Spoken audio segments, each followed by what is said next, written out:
नमस्कार मंडळी, संजय गांधी निराधार योजनेमधील सर्व लाभार्थ्यांसाठी हा व्हिडिओ अतिशय महत्त्वाचा राहणार आहे। बघा, या योजनेमधील जे दिव्यांग बांधव आहेत किंवा दिव्यांग भगिनी आहेत त्यांच्यासाठी खास करून हा व्हिडिओ महत्त्वाचा राहणार आहे। बघा, दिव्यांग कल्याण विभाग या विभागामध्ये सफाई कामगार यांची पदभरती होणार आहे आणि त्याबद्दलचा शासन निर्णय आलेला आहे।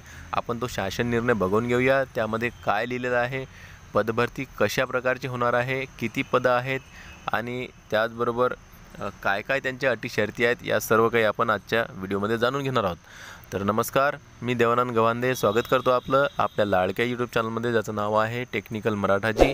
या चॅनलवर जर तुम्ही नवीन असाल तर चॅनलला सबस्क्राईब करा, व्हिडिओला लाईक करा आणि शेअर करायला विसरू नका। चला तर आजच्या व्हिडिओला सुरुवात करूया। तर हा शासन निर्णय तुम्ही बघू शकता। दिव्यांग कल्याण विभाग खुद साठी सफाई कामगाराची म्हणजेच की स्वीपर काल्पनिक पदे निर्माण करण्याबाबत दिव्यांग कल्याण विभागामार्फत हा शासन निर्णय काढण्यात आलेला आहे आणि 21 ऑगस्ट 2025 हा शासन निर्णय काढण्यात आलेला आहे। बघा, शासन निर्णयामध्ये काय आहे ते, सामान्य प्रशासन विभागाच्या दिनांक 15 डिसेंबर 2022च्या अधिसूचनेअन्वये सामाजिक न्याय व विशेष सहाय्य विभागातून दिव्यांग कल्याण विभाग निर्माण करण्यात आला आहे। सदर मंत्रालयीन विभागासाठी निर्माण करण्यात आलेल्या पदांचा तपशील खालीलप्रमाणे आहे। बघा, शासन निर्णयाचा दिनांक आहे 4 जानेवारी 2023। नियमित पदसंख्या आहे 32। बाह्य यंत्रणेद्वारे भरावयाच्या पदांची संख्या आहे 10, एकूण अशा 42। त्याचबरोबर 10 ऑक्टोबर 2024 या तारखेचा जो शासन निर्णय आहे त्यामध्ये नियमित पदसंख्या 24 आहेत। बाह्य यंत्रणेद्वारे भरावयाच्या पदांची संख्या आहे 1, अशा एकूण 25 पदसंख्या आहेत। तर एकूण जी संख्या आहे पदांची ती 67 संख्या राहणार आहे। या विभागाच्या कार्यालयासाठी एकूण 5000 चौरस फूट जागा अनुज्ञेय असून या विभागातील एकूण 42 अधिकारी कर्मचारी यांच्यासाठी त्यापैकी 2842 चौरस फूट जागा दिनांक 6 मार्च 2023च्या कार्यालयीन आदेशान्वये मित्तल टावर ए विंग 3रा मजला नरिमन पॉईंट मुंबई येथे भाडेतत्त्वावर उपलब्ध करून घेण्यात आलेली आहे।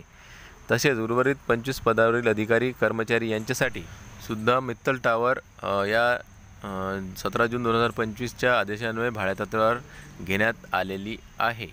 उपरोक्त तक्त्यात नमूद बाह्य यंत्रणेद्वारे भरायच्या पदांमध्ये सफाईगार या पदाचा समावेश नाही। तसेच सदर दोन्ही कार्यालये ही मंत्रालयाच्या बाहेर कार्यरत असल्याने तेथे साफसफाईची कामे करून घेण्यासाठी सफाईगारांच्या पदांची आवश्यकता आहे। सबब उपरोक्त दोन्ही जागी सुरू असलेल्या विभागाच्या कार्यालयासाठी सफाई कामगारांचे प्रत्येकी 1 याप्रमाणे एकूण 2 काल्पनिक पदे निर्माण करण्यास मान्यता प्रदान करण्यात येत आहे।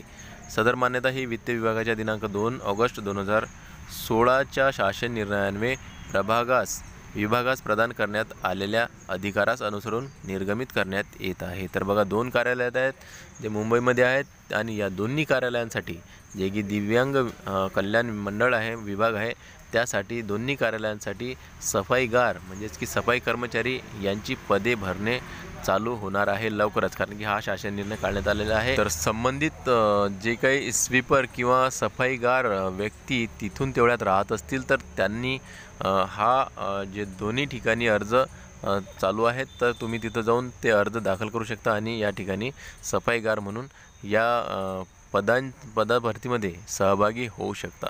तर व्हिडिओ आवडल्यास लाईक करा। भेटूया पुन्हा नवीन एका व्हिडिओमध्ये, तोपर्यंत जय महाराष्ट्र।